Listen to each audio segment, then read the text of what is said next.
Hello, today I wanted to take a look at my reading life, and I have my Bookworm Life Planner that I typically use in conjunction with Goodreads to track what I've read. So this is my second year of having the Bookworm Life. It opens up to a title page, and then you have these bookshelves. Typically I'll write the name of the books that I've read in order on the spines. When we get to these books that are stacked up, I start with the bottom, because I'm thinking if I'm putting books on a shelf, I'll put something there, and as I read the next one, I'll put it on top of it. So that's just kind of the order I go in.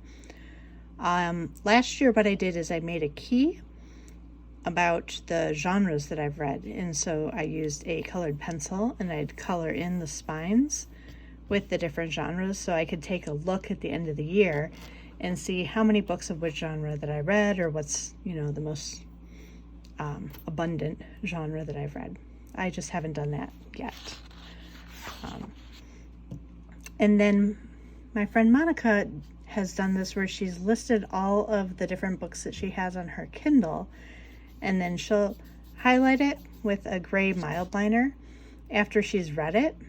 So I thought this was a great idea because, especially for the Kindle, for me, that for some reason there's some block that I have that I don't, if it's not on that first screen, I forget about it and I don't go searching for things. So to have it like presented so I could see at least all the titles in one page was cool. So I have, these are the books from 2020 from April going back, 2019, and then 2018. So of course 2018, I really did a pretty good job of reading all of the books that I downloaded to my Kindle. And then after that, not good at all. Haven't really used those pages yet. My most anticipated book releases, I put them on here. I'm pretty sure I've read Come Tumbling Down, pretty close to as soon as it came out, but Goodreads doesn't have a listing, or like I don't have an entry in my Goodreads to say that I read it. So now I'm like questioning my entire life. So I'll probably go back and read that one again. We have some other ones that are still yet to come out, like Imagine Me by Tahara Mafi. I had started binge reading the Shatter Me series, and then after like the third book or something like that, fifth book, I don't even know where I stopped. I was just kind of like, I needed a pause from the series for a little while. Like the direction it was going into was a little odd, or the next book hadn't come out, or I was waiting for the hardcover to come in the mail or something like that. So I think I still have to read Defy Me. I'm not sure. But anyway, I have to pick up that series again. I just kind of took a long pause from it. I tend to really like the writing of Jennifer L. Armentrout. Some of her stuff tends to go into the new adult area instead of like the young adult area. And so sometimes it's a little outside of my comfort zone. But in general, I really like the worlds that she creates, and I like the characters. And I'm very much like a character-driven reader. So she has The Brightest Night, which is the third book in the, it's in the Lux universe, but the actual part of it is like following Luke and Evie's story. I'm blanking on what the name of that specific series is called again. But I really like that. A new one by Sarah J. Maas. Father John's coming out with a new book in just a couple weeks. Heartbones by Colleen Hoover. I think Colleen Hoover has a second book. I think she has 2 books that are coming out this year. But I didn't have like the date to put it on here.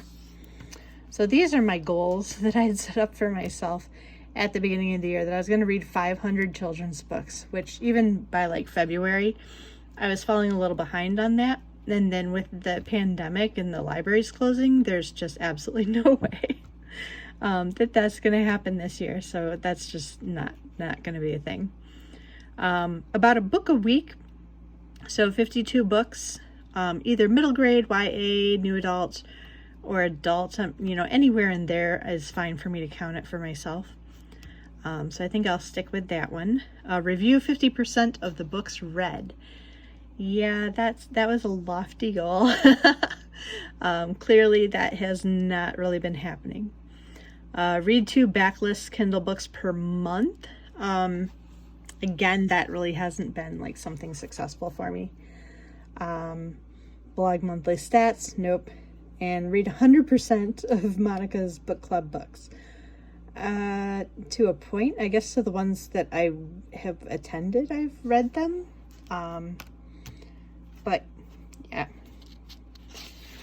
Okay, so January.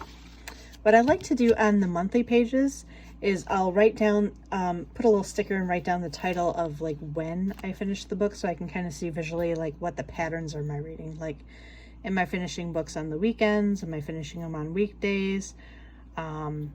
What's the spacing between books? Do I have like a run where I'm just like binge reading a lot of books or a series or something like that? I kind of like to see the patterns in my reading. So I like putting or copying things over to the monthly page. I can also put down like my book clubs, and which books that we've picked for those, and then if I've actually read them. I put a few challenges on the sidebar, but to be honest, I really haven't been keeping up on those either. So I bought the version of the Bookworm Life where you have the weekly pages, because I like to say where I started and finished a book. You know, how long did it take me to get through it? Did I kind of, you know, not finish it at the time, but I'll come back to it. I do kind of make the distinction between like did not finish and will not finish. So if I DNF a book, it doesn't mean that I might not pick it up in a year or two. WNF, I'm just done with that book. I won't come back to it. I do like to use some of the different stickers to say if it was an ebook or a physical copy of a book or an audio book. Like, these are all valid ways of consuming, you know, whatever the text is. But just for my personal statistics, I like to keep track of that.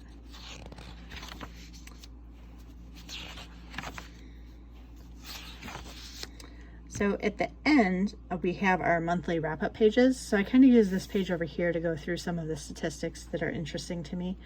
I thought if I kept track of the statistics on a monthly basis, it wouldn't be that much more difficult at the end of the year to do like my end of the year stats, and statistics make me happy. So for January, I read 7 books, which is 2,654 pages. 5 are physical, 1 ebook, 1 audiobook. None of them are 2020. And I had 2 5 stars, 3 4 stars, and 2 3-star ratings. I also read 4 children's books, but I didn't include those into my stats and my numbers because I figured those are just going to be separate. Of the 7 books I read, 3 were young adult, 2 were nonfiction, 1 contemporary, and 1 fantasy. And then over here, I just wrote the titles of the books that I read in that month, and then a list of some of the books that I've acquired. So this is a little bit difficult for me to keep up with as well, because I can go into like my Amazon history and see what physical books I've ordered and what digital books I've ordered through Kindle. But books that I just randomly went to the bookstore and bought or picked up some other way, whether I ordered them online or something like that. Unless I go into my planner religiously every time I get a package, which I'm not good about doing. I know I have some of those books and they're just not going to be in here. February. So this is my month. I kind of use these other shiny stickers for it. And you can see the couple books that I've read. And of course, none of those challenges were done. I love rereading The Martian. I've reread it like, I don't even know where I am now, 37 times. You know, I'll pop that audio book on if I'm in the car, if I'm going for a drive, if I'm, you know, just want to listen to something as I go to bed. I mean, I can listen to that story forever, and I can kind of, I know it well enough that it doesn't really matter to me where the audio is when I pick it up again. So I'll just kind of keep listening to that over and over. It drives people crazy because, as they say, there's other books in the world, but I really like that one. Midnight in Chernobyl was fantastic. Nonfiction. Of course, it dealt with the Chernobyl nuclear reactor disaster, and I just thought that was really good. So for the end of February, I've read the 3 books. They were 5 stars. I had 2 of those, and then 1 4-star rating. Contemporary, 1 sci-fi, 1 nonfiction. 2 of them were new reads for me, and 1 of them was a reread. I read 1,220 pages. 1 was on Kindle, 2 were audiobooks, and all 3 of them were backlist, so they weren't published in 2020. And then I read a selection of children's books, and then here's like a list of the books that I acquired through Amazon basically this month. So then we head into March. I just have the note here that COVID-19, the quarantine started mid-March for us here. So I think it was around like the 12th was like a Friday or something like that. So that was like my last day that I went into work. So here is my month. And this month was, I binge reread the Lux, it's not a trilogy, 2 trilogies, I don't know, the series that Jennifer Armentrout had. So The Burning Shadow, I think I read that, may have been for the first time, maybe the second time. And that's the second book in the series that follows Luke and Evie. And then I just went back and I reread like the parent series that it came from.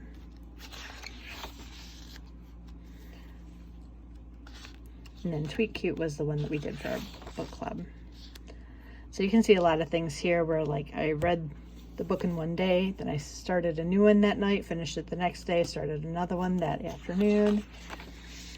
You know, so you can really see this is a really good indicator for me that I had a binge session. And then usually after I read a lot of books all at once, then I'm kind of like done for a while and I head on to other things. Like I spent a lot of time reading, and then I didn't spend a lot of time, you know, catching up on what my friends have been doing on Instagram and YouTube and stuff like that. So then I spend more time on those, and then I'll spend a bunch of time, you know, binge watching TV series on like Netflix and Hulu and whatnot. So I tend to kind of vary what media I'm binging at the time, and then I circle back around at some point.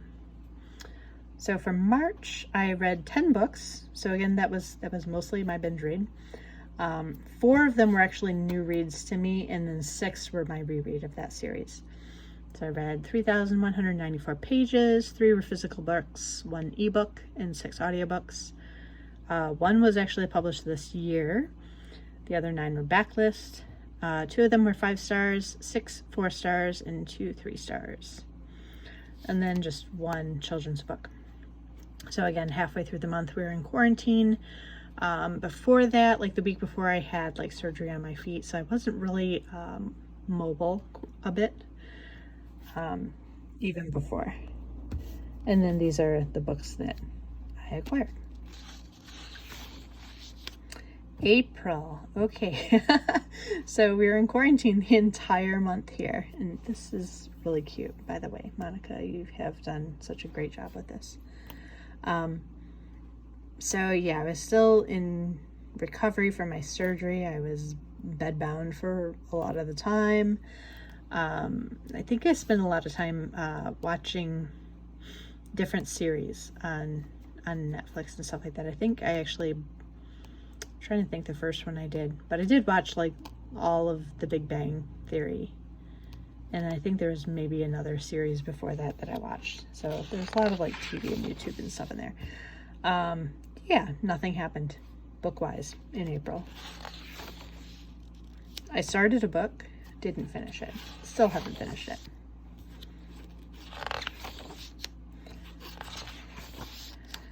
But I did do a lot of book shopping.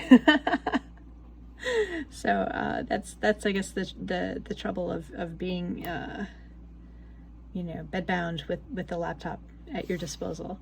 To be fair, most of these books I got from Amazon Kindle when they're having some sort of a sale. So it wasn't like I bought, you know, thousands of dollars worth of books. A lot of them are, you know, on their either they're free of the day, or they had some sort of a promotion. I think there's some in here where they have, every once in a while they'll have a list of titles that are by like international authors.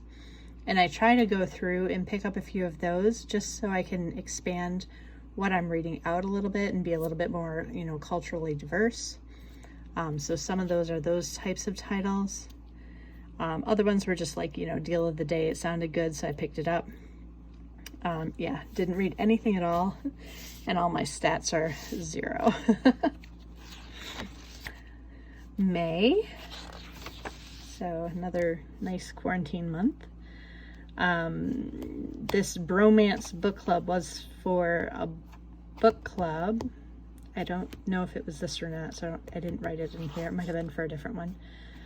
And then Idiot. So Idiot's actually a funny one. So there's a girl who's on like TikTok and Facebook and YouTube and stuff like that named Laura Clary. And I found her, I think, through some of the videos that like Facebook just kind of shoves on your wall every once in a while. And she's funny. So I started watching more of her stuff, and I went over to YouTube and I started watching her videos, and it's sometimes she's very like loud and inappropriate, but still very funny. So this is more of like her memoir. It's called Idiot. So she had a period of time in her life where she kind of got on the wrong path, and she went out to LA and she was trying to be an actress, and she got caught up in drug use and substance addiction and stuff like that. So it's kind of like her story about like what happened with that, and then where she is now. So it was a very good read, actually. Here's my weeklies. So I kind of read those two the same. So yeah, that 8/8 book, I really liked it. Like I stayed up really late watching that book, and then I worked the next day. So I started The Ballad of Songbirds and Snakes when it came in the mail, so I got that mailed out to me. I haven't picked it up again yet, so I've read, I don't know, 50 pages in. The book's good. I just, kind of had set it aside, and then that's kind of how things go with me anyway. So I read 2 books in May, 608 pages, 1 physical, 1 audio. They were both backlisted. They were a 4 and a 3 star. And it was nonfiction memoir and contemporary romance. And then these are the books that I picked up in the month of May. Your Blue Friend by Jennifer Fulwiler. If you don't know her, she's fantastic. I came across her blog, I don't even know, 13 years ago or something like that. We both came into the Catholic Church on the same day. We have a lot of commonalities. So I would definitely read that. That's probably one of the next ones I'll have to pick up. And because I got The Ballad of Songbirds and Snakes, and it came in and it was a hardcover, I wanted to have the rest of the series. I just had them as like ebooks. So I picked up the physical edition, so I have the hardcover books of the rest of the Hunger Games trilogies. And I did a couple of Bible studies, so we got some of those workbooks through those. Okay, June. Getting closer to the end here. I read one book called The One. I guess that's pretty appropriate. So I started From Christendom to Apostolic Mission, which is a fantastic book. It's a good book, nonfiction. I find that this book is both applicable to the situation of the Catholic Church, which it was written for, but I'm also finding a lot of parallels with the issue that we're having with systemic racism and some of those conversations that are really part of our national conversation now. So that's been really interesting. So that's probably why it's been taking some more time for me to get through that, because I want to sit kind of in some of the messages that it says and think about how it applies to different areas. And then I was admitted to the hospital, so while I was there, I had my Kindle with me, so I started and finished reading The One while I was there. And then my friend Katie and a bunch of other friends have said that they were going to be rereading The Lord of the Rings, but my friend Katie in particular had gone onto Facebook, and she was basically kind of like live tweeting on her Facebook posts all of her different thoughts as she read through the series. And that was really like engaging, you know, so I wanted to read kind of with her in parallel. So I'm quite behind. So I think she's almost at the end of the whole trilogy, and I'm probably a third of the way into the Fellowship of the Rings. But I like to go back on her posts and kind of see, like, you know, when she was in the point that I'm at, what were like her thoughts, and kind of, you know, do a buddy read in that way. So I've been doing some blogging about the Fellowship of the Rings as I go. So, and then cross-posting to like my Facebook so she can like retroactively react to my understanding. And then that's the end of June. So I did also buy a few books here. So some of them were kind of more to do as the conversation came up as Juneteenth approached, and you know, we had a lot more publicity about some of the things that were going on about systemic racism in our country and things like that. More people have been trying to educate themselves, and so there's been a lot more attention on what resources and books there are so that you can educate yourself and you can expose yourself to different people's experiences. So there's a lot more of those titles that are kind of in here. Specifically around Juneteenth, I just went on and picked up some of those. So some of them are like children's books, and some of them are going to be nonfiction, and some of them are going to be fiction and stuff like that. But just to kind of incorporate that and just be more aware of what the mix is that I'm reading. So you can see like some of those other books that I've added in. The One was the only one I read. It was a 3-star book for me. I read it as a Kindle, and it wasn't written this year. It's sci-fi. So now we get to the goal and check-in, the mid-year report. So the whole reason that I'm doing this video is my mid-year check-in. So the first goal, I just canceled that wholesale. I'm not going to be going back to the 500 children's books this year. It's just, it's not happening. The 52 books that I wanted to read this year, so I actually kind of bumped this up to like 104, 124 or something like that on Goodreads. I think 52 is probably more realistic, so I'll probably bump the Goodreads back. So right now I'm sitting at about 23 books this year, and so that's kind of on track for where I want to be with that. And then all the rest of the goals are I just kind of put like, you know, I don't think I'm going to be, you know, blogging 50% of my stuff. I don't think I'm going to be, I might try to circle back in, you know, Monica's book club books and at least say, okay, so I can read those 12 books this year. I probably will make an effort to finish those. I don't know if I'll do it or not. But as far as the rest of them, like doing a monthly blog post, not going to happen. Yeah, so I'm just being realistic and saying like, yeah, those goals are not happening anymore. So I read 23 books so far this year. That's 8,092 pages. I really haven't had any disappointments so far this year. One of the books I need to pick up soon is Rage and Ruin by Jennifer Armentrout. So that is a sequel. I think it was called Storm and Fury was the first book.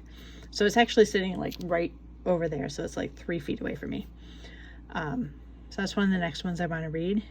And then the 3 top reads are Heaven Starts Now by Father John, The Burning Shadow by Jennifer Armentrout, and then that Midnight in Chernobyl book. So those are kind of like my 3 top 5-star picks of what I've read so far. That, not counting rereads. I guess I wasn't really sure if I read The Burning Shadow last year or not, so I kind of put it in here. That might technically be a reread. So that's my mid-year report. I would love to see and hear yours.